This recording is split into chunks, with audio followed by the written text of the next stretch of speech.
Baik Pak, mungkin bisa kita mulai Pak ya. Mau dimulai kah? Nah, Pak, udah live soalnya. Oh itu. Udah ada beberapa mau masuk nyusul sisanya.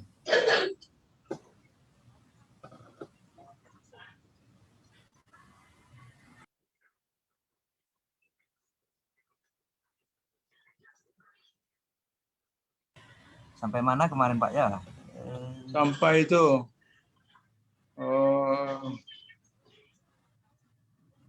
Wa ma asabakum min musibatin fabima kasabat aydikum wa ya'fu an katsir. Nah, sekarang itu ini sekarang saya udah masuk pada istilah-istilah teknis dalam ilmu tasawufnya.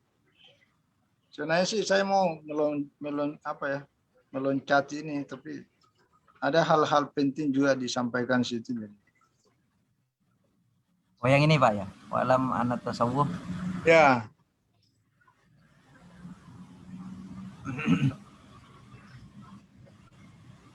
Nanti kita enggak apa-apa, nanti di tengah aja nanti. Oh iya.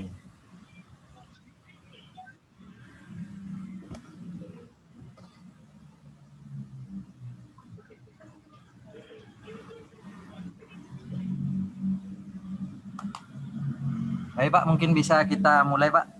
Baik. Langsung aja Pak.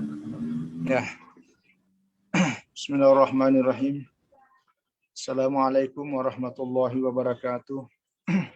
Assalamualaikum warahmatullahi wabarakatuh. Alhamdulillah rabbil alamin. Alladzi anzala as-sakinata fi qulubil mu'minin. Asyhadu an la ilaha illallah wa asyhadu anna Muhammadar Rasulullah. Allahumma shalli wa sallim wa barik ala sayyidina Muhammad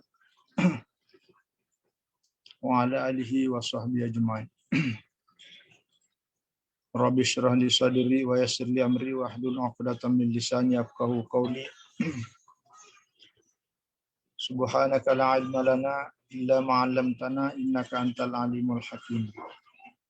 Allahumma iftah alaina futuhal arifina bi hikmatika wa bi rahmatika ya arhamar rahimin.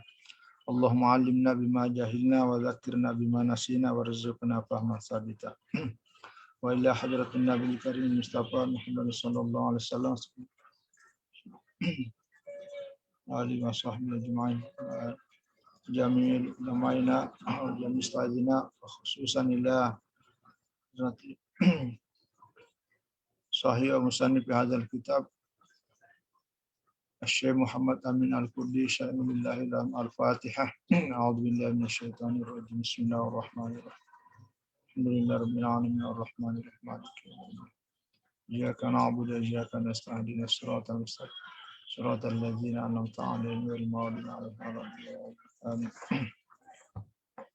Alhamdulillah, kita bersyukur, berterima kasih kehadirat Allah Subhanahu wa taala.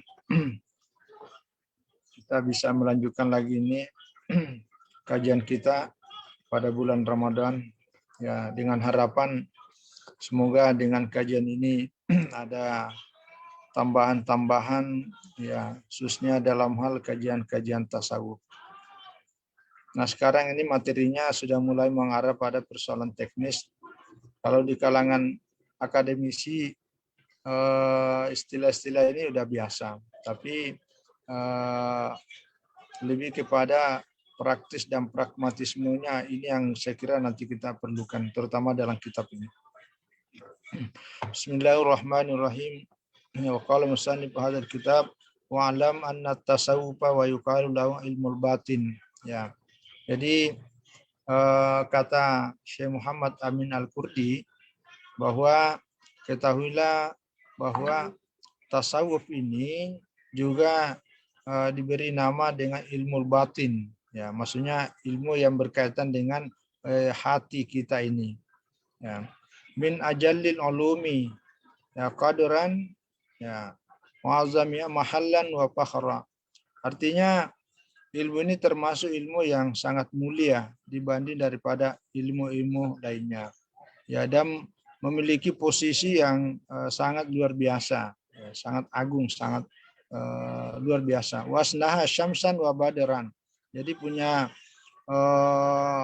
nilai ya cahaya yang seperti ya cahaya matahari dan bulan itu. Ya, itu keutamaan ilmu tasawuf ini. Ya, karena dia akan menjadi penyinaran terhadap hati kita. Jadi kalau kita belajar mendalami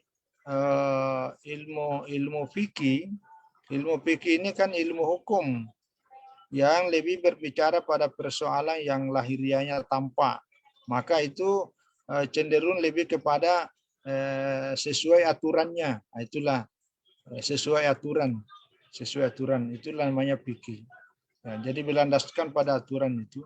Nah, lalu kemudian kalau ilmu tasawuf ini ya lebih kepada ya bagaimana konsentrasinya itu sampai kepada Allah. Ya, makanya nanti semua hal yang bisa menghalangi ibadah sampainya kepada Allah, terutama penghalang antara diri kita dengan Allah, itulah yang mau dibahas. Ya, karena dengan menghilangkan itu lalu hati kemudian bersinar, hati kemudian bercahaya, hati kemudian bening. Nah, hubungan kita dengan Allah itu semakin dekat sedekat-dekatnya. Disitulah nanti ada cahaya Allah memasuki dalam hati kita. Nah, disinilah kemuliaan ilmu tasawuf ini. Ini dimaksud dengan ilmu batin. Wa qad faddalallahu ahlahu 'alal kafati min ibadihi ba'da rusuli wal anbiya'i salawatullah wa salam alaihim. Jadi Allah memberikan keutamaan, kelebihan ahlat tasawuf ya. Jadi bukan sekedar ahli sini bukan sekedar mengetahui tapi pengamal. Ya, pengamal ilmu tasawuf ini itu akan diberikan keutamaan oleh Allah, kelebihan dibanding daripada yang seluruhnya di antara hamba-hamba Allah itu di bawah generasi para rasul dan nabi-nabi ya. Nabi-nabi Shallallahu alaihi wasallam ya. Jadi ini masih sama tadi itu keutamaannya itu. Ya, ini sebagai sebuah motivasi. Ya. Wa ja'ala qulubahum ma'danal asrar. Ya, jadi Allah akan menjadikan hati orang-orang para pengamal tasawuf ini adalah gudangnya rahasia. Ya, nanti lebih lanjut akan ada nanti ini pembahasannya tentang tempatnya nanti Allah itu di bumi itu adalah di hati, di hatinya orang-orang beriman. Karena tidak ada tempat yang bisa Allah ini kan secara tauhid bebas dari ruang dan waktu. Maka tidak ada tempat di bumi ini yang bisa menampung itu. Nah, kecuali hatinya orang-orang mukmin. Tentu hati yang mana? Hati yang sudah tercerahkan, hati yang sudah ditanwirkan, ya sudah dibersihkan, dibeningkan, barulah di situ bisa. Maka dialog antara hati kita dengan Allah yang kemudian pernah kita bahas itu tentang kelas muwahhid yang tiada waktu yang kosong dari dialog antara dirinya dengan Allah. Antara dirinya dengan Allah itu tidak ada yang putus ingatannya. Yang kadang-kadang begini ini tidak perlu memegang tasbih. Ya, kalau kita ini perlu. Ya, karena dengan memegangnya tasbih itu kadang-kadang secara otomatis kita terpanggil untuk menggerakkan lidah kita. Itu pada tataran kelas-kelas kita seperti ini. Jadi kadang-kadang tasbih itu diperlukan. Saya melihat banyak para ulama tasbih ini merupakan wasilah ya, wasilah motivasi. Karena kalau tangan kita kosong ini ya kadang-kadang ya memang agak susah ya karena ya pada tahap seperti itulah. Ya. Sama dengan seandainya tasbih ini sama dengan HP, itu sudah mulai pada tingkatan yang bagus. Sekarang ini kalau di satu saat hanya beberapa menit saja tangan kita tak memegang HP, itu sudah mulai ada sesuatu yang kurang. Nah, seandainya tangan kita ini tidak lepas dari tasbih itu sudah mulai gelisah, itu bagus. Ya, apalagi kalau hati kita mulai lepas, itu lebih gelisah lagi. Maka saya itu salah satu anunya itu berusaha untuk setiap waktu salat, kalau kita sholat di masjid, ya berusaha untuk tidak membawa HP ke masjid. Itu melatih diri. Ya, melatih diri. Ya. Pokoknya kalau 5 waktu kalau salat, kecuali kalau di luar ya. Kalau kita berangkat dari rumah ini, ya kita itu bagian daripada upaya kita ya upaya kita untuk supaya tidak melekat. Ya, tadi untuk mengosongkan hati itu ketika berada di masjid. Waqtasahum min bainil ummati bitawalil anwar. Jadi Allah memberikan suatu predikat khusus. Jadi menghususkan. Jadi penilaian khusus di antara umat ini khusus bagi orang-orang yang tasawuf ini adalah dengan munculnya cahaya-cahaya ilahiyah. Ya, cahaya ilahiyah ini memang agak susah kita rasionalkan. Ya, tapi intinya di situ berada dalam pengawasan Allah sangat dekat. Sehingga yang muncul dari tutur katanya itu ya penuh dengan cahaya. Yang muncul dari gerakan tangannya cahaya. Muncul dari gerakan kakinya cahaya. Ini manusia-manusia yang tercerahkan. Ya, jadi mereka ini juga paham al-ghiyas lil khalqi. Mereka inilah menjadi penolong-penolong para makhluk. Jadi pendorong bagi makhluk. Jadi menjadi panutan. Nah, biasa inilah seperti ini wadairuna fi umumi ahwali ma'al haqqi. Jadi dia berada pada satu poros tentang keumuman ahwalihim ma'al haqqi. Kondisi ahwal itu keadaan, maksudnya yang dimaksud sini keadaan rohani ya. Jadi kondisi-kondisi spiritualitasnya itu selalu bersama al-haq. Al-haq ini ya biasa dimaknai berada bersama dengan kebenaran. Al-haq juga bagian dari nama Allah. Jadi kondisi rohani itu tidak lepas dari al-haq. Al-haq. Maka dalam kondisi seperti inilah yang bisa menjadi panutan pendorong bagi makhluk. Maka jangan heran orang-orang seperti inilah selalu dimintai doa. Ketika terjadi musibah, ketika selalu mau ada hajat, itu datang minta doa kepada orang-orang yang sampai pada taraf seperti ini, karena biasanya doanya itu lebih cepat diterima. Ya, kenapa? Karena hatinya, kondisi rohaninya itu ya selalu bersama dengan al-haq. Nah, inilah kelebihannya orang tasawuf. Nah, beberapa dekade terakhir ini ada satu fenomena di Indonesia. Dan itu rupanya bukan hanya di Indonesia. Itu di berbagai negara yang sudah maju, kecenderungan mempelajari tasawuf seperti ini, itu sudah mulai ada peningkatan yang luar biasa dibandingkan daripada 10 tahun, 20 tahun yang lalu. Jangan heran ketika orang-orang yang selama ini kita anggap sebagai orang liberal, orang yang sangat rasional dalam berpikirnya, sekarang mulai mengalihkan perhatiannya kepada perbincangan diskusi tentang masalah tasawuf. Ya, saya pernah tanya guru saya ketika berhadapan dengan orang yang sangat liberal, segala sesuatu dirasionalkan. Ada guru saya menjawab begini, "Udah biarin aja, nggak usah Anda cerewet, nggak usah Anda pusing, nggak usah Anda sampai tidak bisa tidur hanya memikirkan orang seperti itu. Suatu saat orang yang sangat liberal, orang yang sangat rasional, suatu saat akan kembali pada titik nol untuk menuju kepada seperti Jabariyah. Jadi akan lari kepada pandangan-pandangan tasawuf. Dan itu betul terbukti. Nah, jadi itu betul terbukti.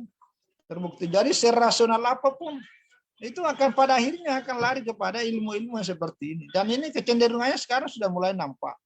Ya, tapi sebenarnya sih dulu waktu zaman Pak Profesor Dr. Harun Nasution, saya masih sempat diajar ada berapa kali semester diajar tentang ilmu kalam.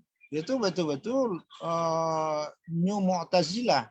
Jadi seorang yang bahkan ada orang menyebutkan Pak Harun Nasution itu lebih Mu'tazilah daripada orang Mu'tazilah karena pemikirannya sangat rasional.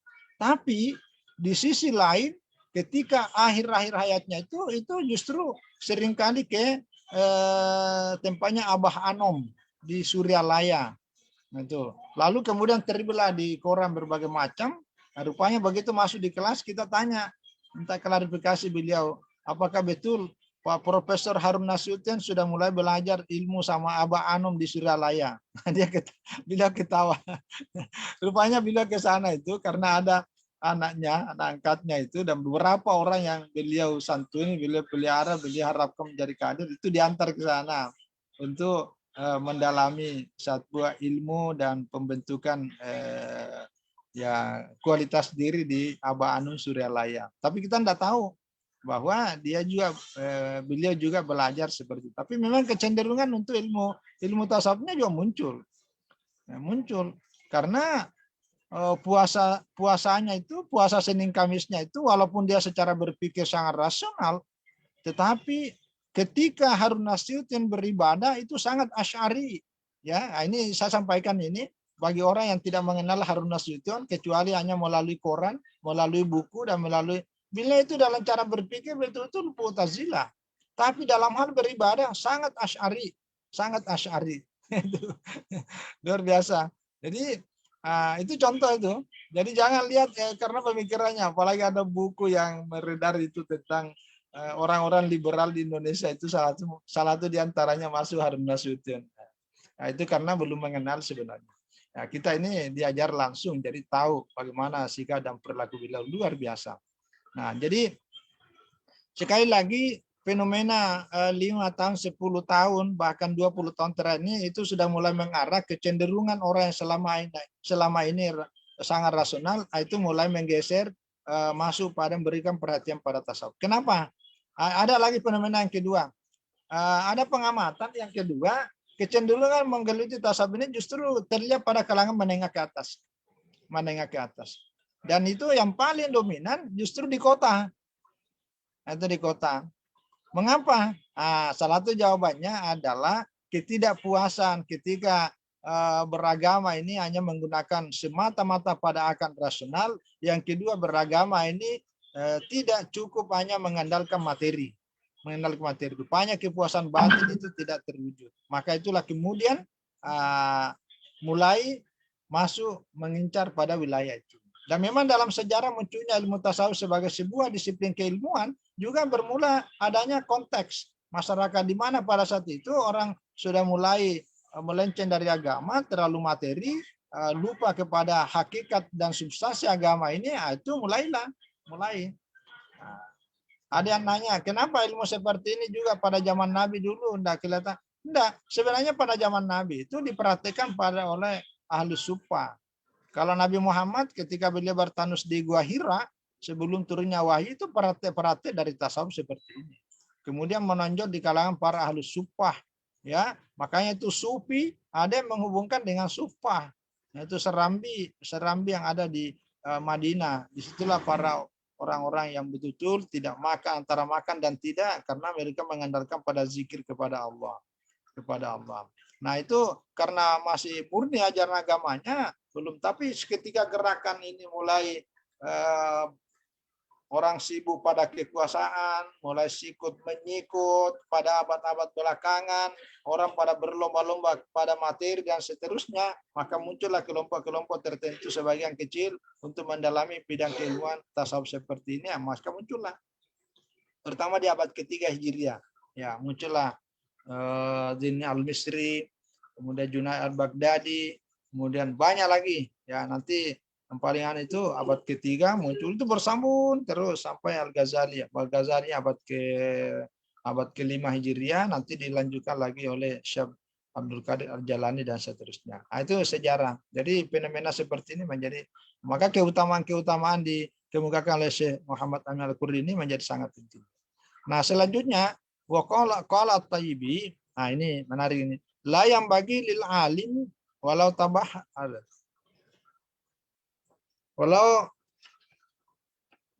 la yang bagi lil alimi walau tabahara fil ilmi hatta sara wahidu ahli zamanihi, ya ayakna bima alimahu, ya.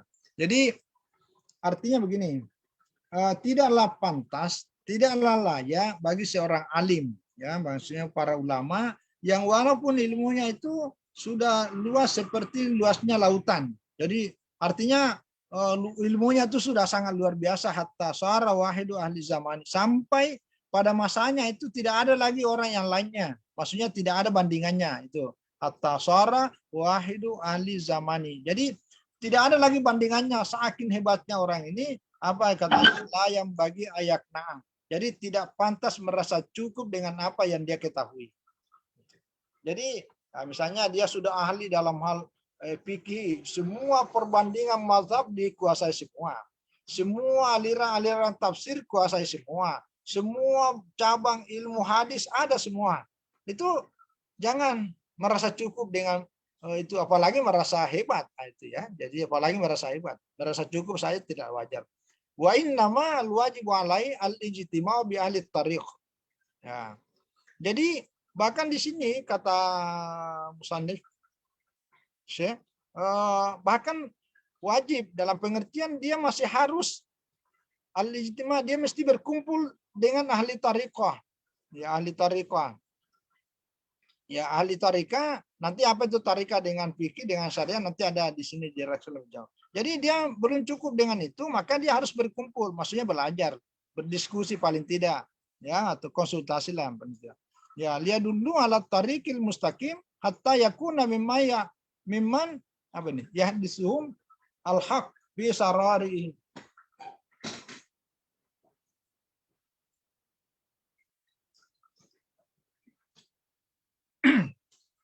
Ya, jadi orang yang sudah merasa tidak pantas, orang yang pokoknya ilmunya sudah sangat luas, dia belajar kemana-mana, itu jangan sampai merasa cukup, ya, tidak boleh.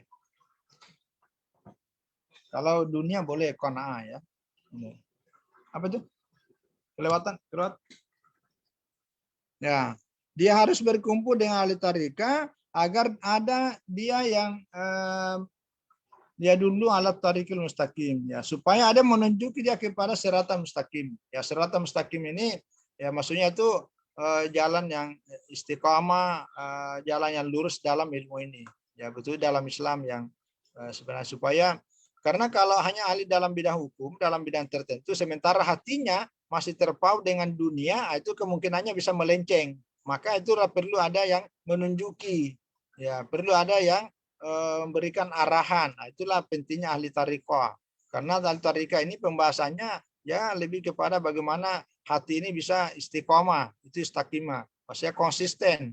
Ya, konsisten selalu di bawah naungan bayang-bayang Allah itu. Hatta yakuna mimma kebesaran itu. Nggak bisa dibaca nih.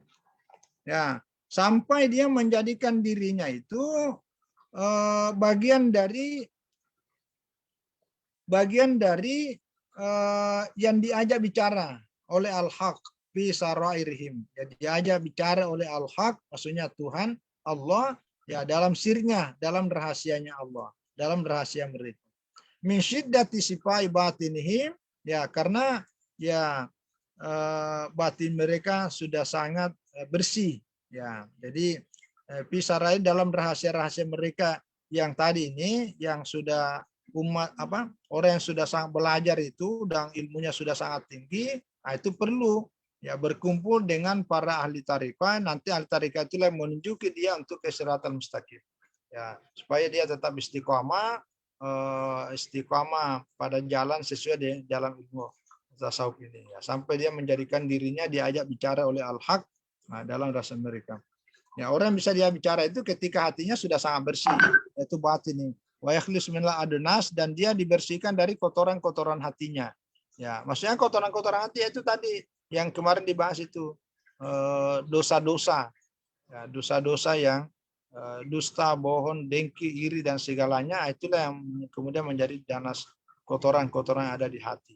Nah, itu pentingnya ilmu tariqah ini yang mendampingi tadi itu orang-orang yang merasa. Jadi tidak boleh merasa cukup dengan ilmu itu, tapi diperlukan ilmu seperti ini. Nah, ini kata pengarang ini, ya. Wa yajtaniba ma syaba ilmu min quduratil hawa. Ya, jadi dan dia dengan adanya bergabung, ya, sama ahli tariqah ini, dia bisa menghindari dari kekotoran-kotoran yang ada pada ilmunya, ya, dari kotoran hawa nafsu. Ya, kotoran-kotoran hawa nafsu, ego-ego nafsu yang mengarah kepada ammaratu bisu. Ya, jadi kenapa? Karena biasanya, ya, tidak semua juga. Karena kalau orang bicara pada tataran fikih semata, itu kan bicara boleh dan tidak boleh, bicara hukum iya dan tidak. Akhirnya apa yang terjadi? Itu kadang-kadang yang muncul perdebatan. Nah, yang paling mengerikan lagi ketika dia berdebat, dia merasa dirinya lebih pintar dari orang yang lain. Nah, yang paling parah, ya orang lain tidak ada yang benar kecuali dirinya. Ini yang mengarah kepada kekosongan kebatinan ilmu-ilmu seperti ini. Inilah yang dimaksud dengan min kudurati al hawa. Jadi kekotoran hawa nafsu itu biasa muncul seperti itu ketika hanya menguasai pada bidang-bidang ilmu yang seperti itu. Maka diperlukan ilmu ini supaya terhindar dari dorongan hawa nafsu itu. Ya, maka ketika orang merasa menguasai berbagai itu muncul dorongan hawa nafsu itu. Apalagi wahuzudin nafsihil al-ammarati bisu'. Ini yang bahaya ini karena muncul ego yang kemudian bisa mendominasi dirinya untuk mendorong kepada kejahatan.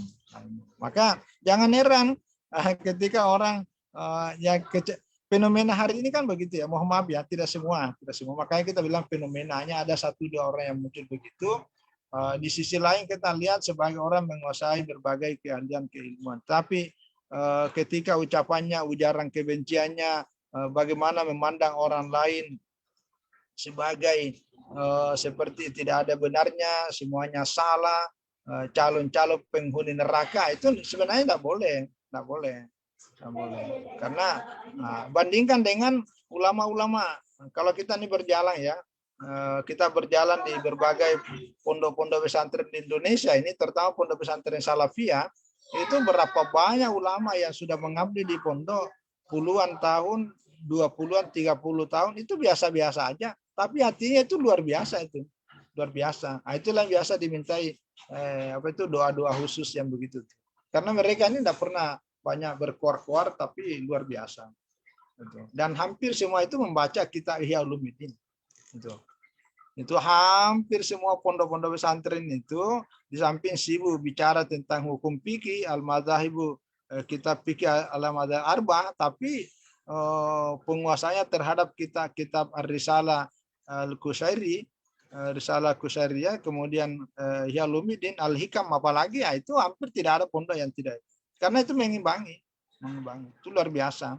Itulah tasawufnya di kalangan Ahlussunnah wal Jamaah. Nah, inilah pentingnya ini. Nah, tapi kalau yang sekarang ini muncul, itu ngeri-ngeri juga.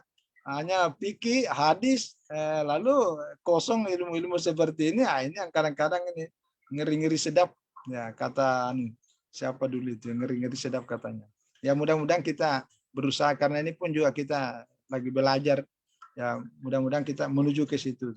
Hatta yasta'ida li faidanil ulumil ladunia ala qalbihi. Nah, ini jadi menghindari dari kekotoran-kekotoran seperti itu, ego-ego ya, sampai kita mempersiapkan diri untuk li faidan. Ya, faid itu artinya pancaran, terpancar. Jadi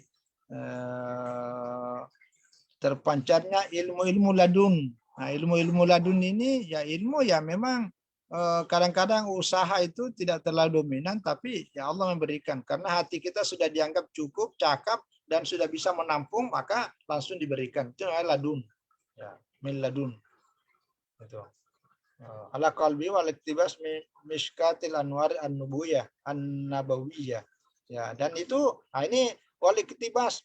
Al iktibas itu artinya semacam apa ya? Kedipan, dikutip langsung. Nah, itu hampir sama sih ladun. Apabila tadi ini ketika sudah bersih dari kotoran tadi itu, udah murni, wa yakhlisu minal adnas, lalu kemudian menghindari semua kotoran hawa nafsu tadi itu, ego-ego, itulah baru ya sta'ida, ya kita sudah siap menerima semacam pancaran itu.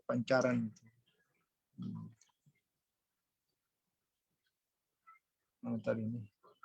Ya, menerima pancaran mimiskati Anwaril An-Nabawiyah. Miskat itu artinya lentera ya.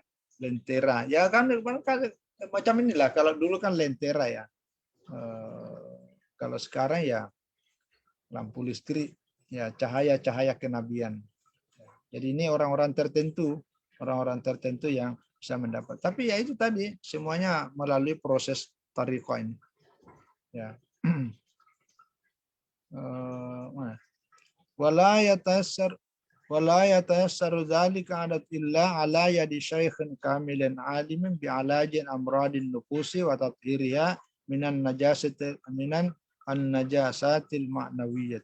ya hikmati muamalati ilman wa dzauqan.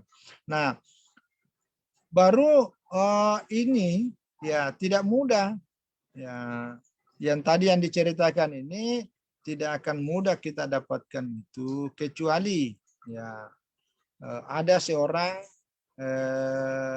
syekh ya, seorang syekh yang punya kamil sempurna alim mengetahui tentang penyakit-penyakit hati ya, amradin nufus. Dia bisa mengobati penyakit-penyakit hati kita, penyakit-penyakit diri kita.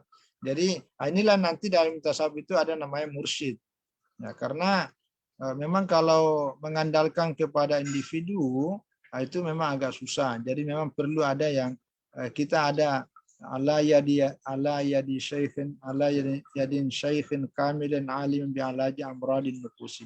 Ada seorang syekh yang bisa, yang sudah apa ya, kaliber lah, kamil, sempurna, alim, bisa mengobati tentang penyakit-penyakit hati. Ya, watathirya, dan bisa membersihkannya dari najis-najis, maksudnya kotoran-kotoran maknawiyah. Ya, kotoran-kotoran maknawiyah inilah sifat-sifat yang kotor, akhlak-akhlak yang buruk dalam diri kita. Ya, termasuk mengerti tentang ilmu-ilmu hikmah. Ya, ilmu-ilmu hikmah, rahasia-rahasia di balik daripada apa yang kita ketahui itu, baik secara ilmu ataupun zaukan. Zaukan ini ya melalui rasa, Nah, inilah perlunya ada seorang guru yang mudah-mudahan suatu saat kelanjutan dari atau tahapan-tahapan berikutnya setelah ini ada seorang guru atau mursyid yang bisa mengarahkan. Ya, liyukhrijahu min rawanati nafsi al-lamarati bisu wa dasa isiha al-khafiyah. Ya. Karena dengan adanya seorang syekh yang bisa menjadi pengarah di situ, pendamping spiritual, pembimbing spiritual, itu yang kemudian ya kita bisa dikeluarkan dari ya kotoran-kotoran ada di hati kita. Ya, termasuklah amarah bisu, ya amarah bisu, terutama kotoran-kotoran yang sifatnya yang tidak terlihat ini al-khafiyah. Ya, karena yang kadang kita tidak mengetahui, tapi oleh seorang syekh yang sudah diberikan oleh kemampuan oleh Allah itu bisa mengetahuinya. Maka inilah yang kemudian kalau dalam tasawuf para ulama seperti ini biasanya memang penglihatannya dia melampaui dari apa yang dilihat oleh muridnya. Jadi belum terjadi dia sudah bisa. Kenapa? Karena tadi basirahnya itu. Jadi bukan sekedar mata yang seperti kita pakai ini, tapi ada basirah, penglihatan di luar dari apa yang kita lihat. Inilah kelebihan yang kita kenal dengan istilah karomah. Ya, istilah ya karomah. Kemarin saya cerita tentang seorang Syekh Hasan Al-Yamani yang pernah tinggal di kampung saya itu. Saya cerita tentang jaringan ulama Mekah waktu tinggal di tempat saya itu. Bapaknya Ahmad Zaki Yamani, mantan Menteri Perminyakan Saudi. Bapaknya itu namanya Syekh Hasan Al-Yamani. Nah, itu tinggal di kampung saya sekitar kurang lebih 10 tahun. Nah, dan dia kawin dengan tantenya istri saya, Syarifah Munawwarah. Nah, punya anak namanya Tarik Al-Yamani. Itu Tarik Al-Yamani namanya kalau di kampung itu disebut dengan Ambok Dalle. Nah, ini waktu di kampung Syekh Hasan Yamani ini itu setiap malam Jumat tengah malam datang ke pekuburan. Setelah itu dia sering cerita bahwa di bawah ini apinya belum padam. Jadi dia tahu dalam kuburan ini orang disiksa dalam kuburannya. Gitu. Maka tiap malam Jumat itu datang ke pekuburan. Gitu. Padahal dia datang sana itu tahun 1923-1926 ketika terjadi pemberontakan Wahabi. Ya, di mana penyembelihan para ulama Ahlussunnah wal Jamaah banyak disembelih oleh gerakan Wahabi di Mekah. Keluarlah dari Mekah, salah satunya itulah ada sampai di kampung saya karena di sana ada muridnya. Waktu belajar di Mekah sama Wahab Hasbullah, pendiri Nahdlatul Ulama, itu Kiai Jumat Dapungan itu sama-sama Kiai Haji Wahab Hasbullah sama Kiai Haji Hashim Asy'ari itu sama-sama belajar Syekh Said Al-Yamani. Nah, ini Syekh Al-Yamani datang di kampus saya. Ini waliullah, itu karamanya seperti ini ceritakan ini. Karena itu tadi tidak ada lagi Nah, ada cerita-cerita anu di situ. Ya, ada kotor, ada semua. Jadi kayak cahaya itu, tangannya itu kayak kapas itu. Saking halusnya itu, kayak bening. Kalau ceramah, lagi pengajian rame-rame di situ, itu dia tahu, oh ini disuruh pulang, kamu belum mandi, kamu ini sudah melakukan hubungan suami istri tapi belum sempat mandi, mungkin karena buru-buru suruh balik. Itu dia tahu. Ada orang sedekah sama dia, itu bisa dikeluarkan uang dari kantongnya itu, baru dia pilih-pilih. Ah, ini tadi ini yang kasih saya tadi ini uangnya ini tidak halal ini uang anu ini dari ini. Itu bisa dibaca semua. Nah, itulah namanya karomah. Itu. Ini namanya waliullah.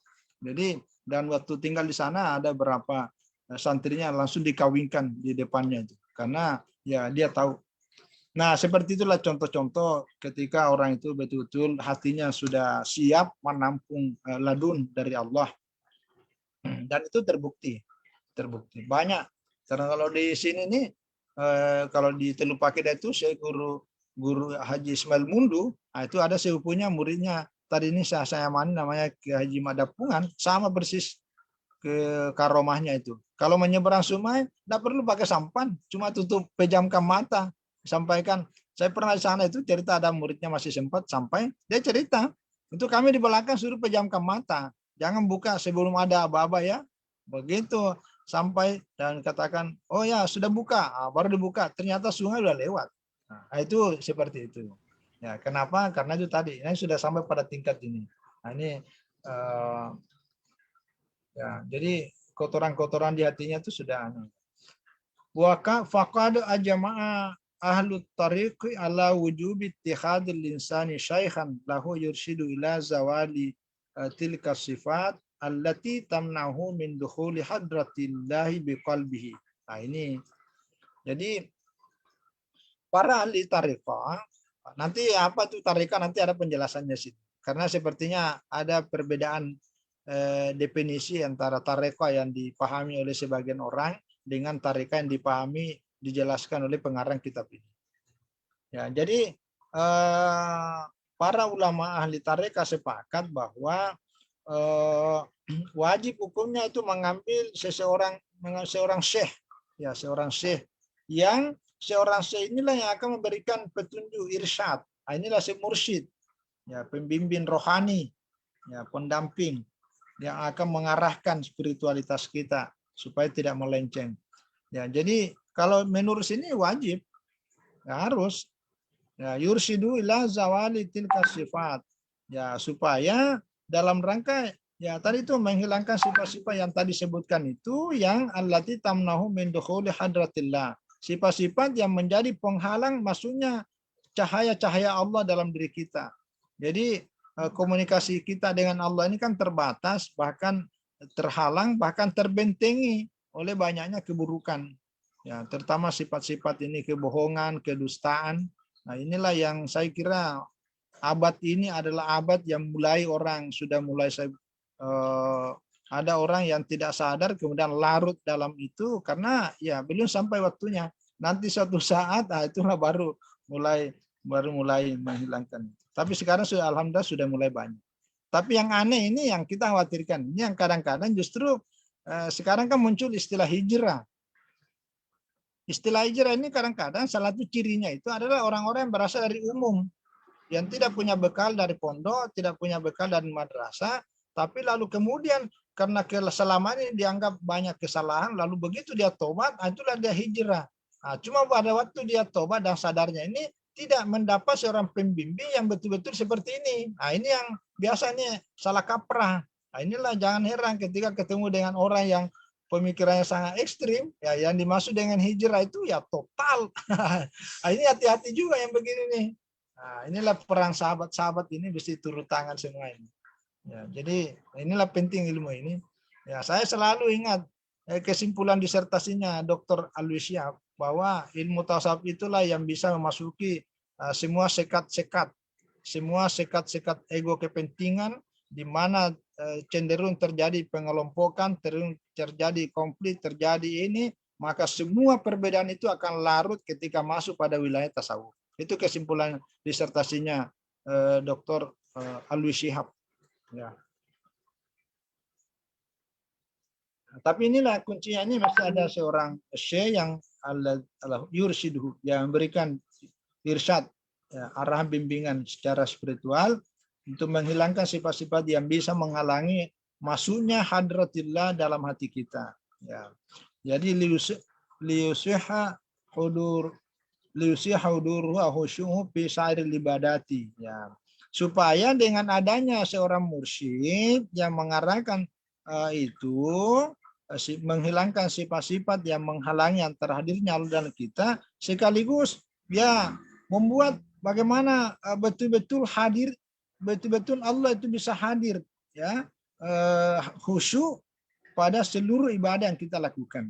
Nah, inilah, jadi ilmu ini yang tujuannya ke situ. Jadi kalau ilmu fikih mengatur bagaimana gerakan kita cocok, bagaimana bacaan kita cocok dengan agama.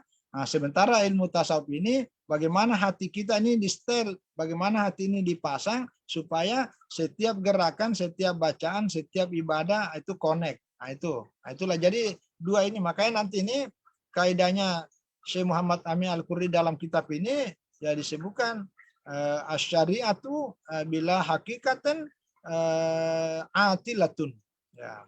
Jadi syariat itu tanpa ada hakikatnya itu adalah atilah. Atilah itu artinya kosong, ya, nihil. Nah, tapi al hakikatu bila syariatin, orang yang mencoba masuk pada wilayah hakiki tapi tanpa melalui syariatnya, bahwa batilun, maka itu akan batil. Nah, jadi makanya gimana caranya? Ya dua-duanya. Nah, dua-duanya. Seperti inilah dalam kitab ini kan bahas akidah, tauhid, kemudian fikih, kemudian tasawuf. Nah, inilah. Nah, jadi menurut beliau ini kenapa menjadi wajib adanya seorang syekh? Karena seorang syekh itulah yang menuntun kita supaya sifat-sifat kekotoran itu bisa hilang, paling tidak bisa diminimalisir, lalu kemudian Allah itu betul-betul sahih, ya, hadir dan khusyuk kita pada saat beribadah. Nah, dengan mengacu pada kaidah, nah ini kaidahnya dipakai nih, ma la yatimmul wajibu illa bihi fahuwa wajibun. Jadi kalau ada satu kewajiban yang tidak bisa sempurna dengan sesuatu itu, maka sesuatu itu menjadi wajib juga. Gitu. Jadi kalau kita ini tidak bisa memperbaiki ibadah karena selalu terganggu, walaupun secara fikihnya udah oke, tapi hati kita masih resah, masih gelisah, masih kemana-mana, betul-betul tidak bisa konsentrasi, maka ilmu-ilmu yang mengantarkan kita supaya bisa konsentrasi, maka itu menjadi wajib. Ya, karena dalam ilmu tasawuf, khusyuk itu hukumnya wajib. Nah, beda kalau ilmu fikih. Kalau ilmu fikih, khusyuk itu hukumnya ya sunat muakkad. Ya, ini yang kita sering pakai ini. Untung karena masih sunat muakkad. Nah, coba kalau masih pada tataran kelas itu udah repot kita. Ji, ingat kau Ji ya. Ini saya tidak tengok jam nih. Tidak ada jam saya. Masih Ya. 6-7 menit lagi, Pak. Oh ya, ingatkan Pak. Tidak kelihatan jamnya di ini. Saya tidak pakai jam tangan. Nah, jadi itu kaidahnya dipakai, ma la yatimul wajibu illa bihi fahuwa wajibun. Jadi sesuatu yang tidak kewajiban yang kemudian tidak bisa sempurna kecuali dengan adanya sesuatu itu, bahwa wajibun, maka sesuatu pun juga ikut menjadi wajib. Ya, jadi sama dengan sarana. Ya, sarana itu. Ya, jadi wala syakka anna ala jamradil batili wajibun. Fayajibu ala man ghalabat alaihi al-amradu. Ayat luba syaikhan yukhrijuhu min kulli waratatin. Ya, jadi tidak ada sedikit pun keraguan bahwa mengobati penyakit batin itu hukumnya wajib. Ya, penyakit-penyakit batin yang ada yang tadi itu bisa mengganggu hubungan kita dengan Allah, bisa menjadi penghalang, bisa menjadi pembatas, bahkan tembok antara diri kita dengan Allah, maka ya wajib, wajibu ala, maka wajiblah ya bagi orang yang ya ghalabat alaih al-amradu. Ya, jadi bagi orang yang sudah penyakitnya sudah parah itu ya, sudah sangat parah, walaupun ilmu fikihnya mungkin bagus, tapi terlalu mulutnya seringkali mengata-ngatai orang. Hati-hati. Nah, bisa jadi itu fikihnya tahu hukum-hukum, menghafal dalil, kurang hadis, tapi ya hatinya belum bisa terkontrol. Belum bisa terkontrol. Yang begini nih kata pengarang ini wajib hukumnya bagi orang seperti ini, ya wajib. Wajib apa? Wajib mencari seorang syekh yang bisa mengeluarkan dirinya dari sifat-sifat yang kotor tadi itu. Ala kulli, semua sifat yang membuat dirinya bermasalah. Wa illam tajid, wa illam yajid fi baladihi au iklimi. Kalau dia tidak menemukan seorang guru di desanya, di kampungnya, au iklim ataupun di daerah lebih luas itu, katakanlah provinsi, ya kabupaten atau provinsi, ya wajib alaihi as-safar ilaihi, dia mesti datang ke sana. Ya, mesti datang ke sana, mesti dicari. Itu saking anunya. Ini pentingnya ya. Jadi memang kebutuhan kita. Nah, sekarang ini agak susah juga, sudah mulai sangat terbatas. Orang-orang yang masuk pada dunia seperti ini udah makhluk langka, ya, makhluk langka. Ya, saya kira itu ini satu anu ya, ini kasus. Ya, ini contoh ya sebagai seorang ulama seperti Ahmad ibnu Hambal kalau saya tidak salah ini. Iya betul. Wakana Imam Ahmad ibnu Hambal radhiyallahu anhu yaqulu liwaladi Abdullah. Jadi Ahmad bin Hambal ini punya putra namanya Abdullah. Ini bahasa dalam hadis ini. Jadi dia berkata kepada anaknya, ya waladi, ya alaika bil hadis. Kamu harus belajar hadis. Wa iyyaka wa mujalasata haula'il ladina sammau apa itu? Sammau anfusahum sufiyatan. Ya. Kamu harus menghindari, jangan dulu sama-sama dengan orang-orang yang mengaku-ngaku sebagai sufi, yang menamakan dirinya sufi. Fa innahu rubbama kana adhum jahilan bi akami dinihi. Ya, jadi menurutnya ini ceritanya Syekh pengarang kitab ini, jauhi, jangan dulu sama-sama orang-orang yang mengaku dirinya sebagai sufi, yang kadang-kadang di antara mereka itu jahilan biar kami dini.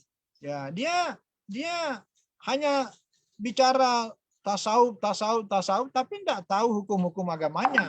Maksudnya hukum-hukum fikihnya mungkin kurang, tapi udah sampai pada tingkaran bicara tentang hati. Nah, itu kebersihan hati. Nah, itu yang dikatakan oleh Ahmad ibnu Hambal kepada putranya. Ya, lalu falamma sahiba Aba Hamzah al-Baghdadi.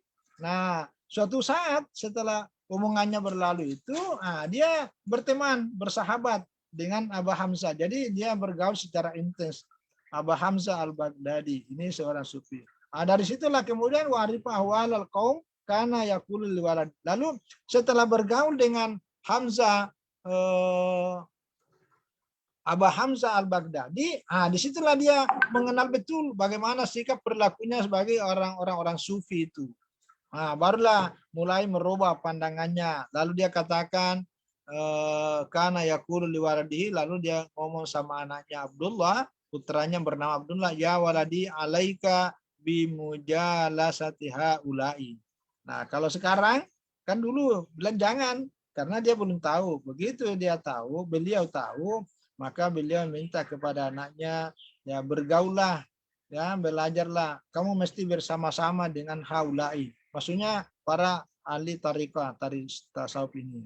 Fa innahum zadu alaina bi kasratil ilmi wal muraqabah wal khasyah wazudi wa ului al himmah. Jadi karena setelah saya bergaul, berinteraksi secara intens dengan mereka, dari situlah kemudian bertambah.